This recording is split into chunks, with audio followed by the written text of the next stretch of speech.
بسم الله الرحمن الرحيم فاسألوا أهل الذكر إن كنتم لا تعلمون.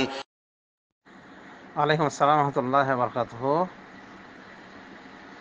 Last রয়েছে 339। বোন, আপনি জানতে চেয়েছেন যে রাসূলুল্লাহ সাল্লাল্লাহু আলাইহি ওয়াসাল্লাম তাহাজ্জুদ নামাজ তো অনেক দীর্ঘায়িত করে পড়তেন, তো আমরা কিভাবে পড়বো? মানে আমাদের তো অতটুকু মুখস্থ নেই, অত বড় বড় সূরা মুখস্থ নেই। হ্যাঁ বোন, ঠিকই বলেছেন, রাসূলুল্লাহ সাল্লাল্লাহু আলাইহি ওয়াসাল্লাম অনেক দীর্ঘ করে তাহাজ্জুদের নামাজ পড়তেন, এমনকি তার পাগুলি ফুলে যেত, যেমন মা আয়েশা রাদিয়াল্লাহু আনহা বর্ণনা দিয়েছেন বুখারী শরীফ সহ বিভিন্ন হাদিসে এসেছে। তো রাসূলুল্লাহ সাল্লাল্লাহু আলাইহি ওয়াসাল্লামের তাহাজ্জুদের সময় উলামায়ে দ্বীন অনুমান করে বলেছেন যে অন্তত 4 ঘন্টা সময় লাগতো। সেই হিসেবে আমাদের 2 ঘন্টা অন্তত লাগানো উচিত, আর না পারলে কমপক্ষে 1 ঘন্টা। তো এটা উত্তম। এরপরে তাহাজ্জুদের নামাজে ওইভাবে লম্বা করেই পড়তে হবে, না হলে হবে না এমন কথা নাই, বরং যার যতটুকু মুখস্থ আছে কোরআন সেগুলি দিয়েই এই তাহাজ্জুদ নামাজ পড়বে। সুতরাং যদি সূরাগুলি তার কম মুখস্থ থাকে তাহলে ওই সূরাগুলি বারবার রিপিট করতে পারে। আর আরেকটি পদ্ধতি হলো যে তাহাজ্জুদ নামাজ যেহেতু নফল নামাজ, অতএব এই নামাজে ইচ্ছা করলে কোরআন দেখে পড়তে পারে। কোরআন দেখে পড়ার মর্মে দলিল রয়েছে মা আয়েশা রাদিয়াল্লাহু আনহার, তার একটি গোলাম ছিল জাকওয়ান, তিনি ইমামতি করতেন মা আয়েশার এবং কোরআন দেখে পড়তেন মর্মে বুখারী শরীফে একখানা আসার এসেছে সনদবিহীনভাবে, এবং ইবনে আবী শাইবা এটি সনদ সহ এসেছে।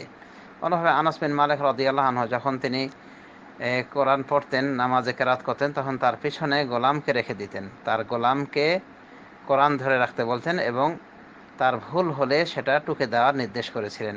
এই মর্মের হাদিসটি আসারটি মুসনাফ ইবনে আবী শাইবায় রয়েছে।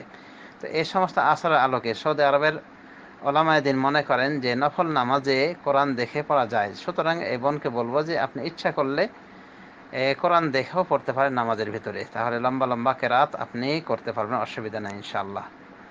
আর যদি সেটা না করেন তাহলে যে সূরাগুলি আপনি মুখস্থ রেখেছেন সেই সূরাগুলি বারবার রিপিট করবেন এবং রুকু সাজদা এগুলি লম্বা করবেন, তাহলে ইনশাআল্লাহ অনেকটা দীর্ঘায়িত হয়ে যাবে। আল্লাহ রাব্বুল আলামিন আমাদেরকে তৌফিক দান করেন। পরিশেষে আমরা বলবো যে কোরআনের ক্ষেত্রে আল্লাহ আমাদেরকে ছাড় দিয়েছেন, ইচ্ছাধীন রেখেছেন বিষয়টি। ফাকরাউ মা তায়াসসারা মিনাল কোরআন, আল্লাহ বলছেন যে কোরআন থেকে যা সহজ তাই পড়ো।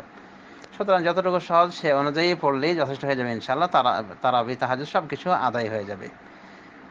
যদিও তাহাজ্জুদ নামাজে সময় লাগানো উচিত, কারণ এটি রাতের নামাজ এবং এ নামাজ রাসূলুল্লাহ সাল্লাল্লাহু আলাইহি ওয়াসাল্লাম এবং সালাফে সালেহিন লম্বা করে পড়ার চেষ্টা করতেন। আশা করি বুঝতে পেরেছেন। ধন্যবাদ।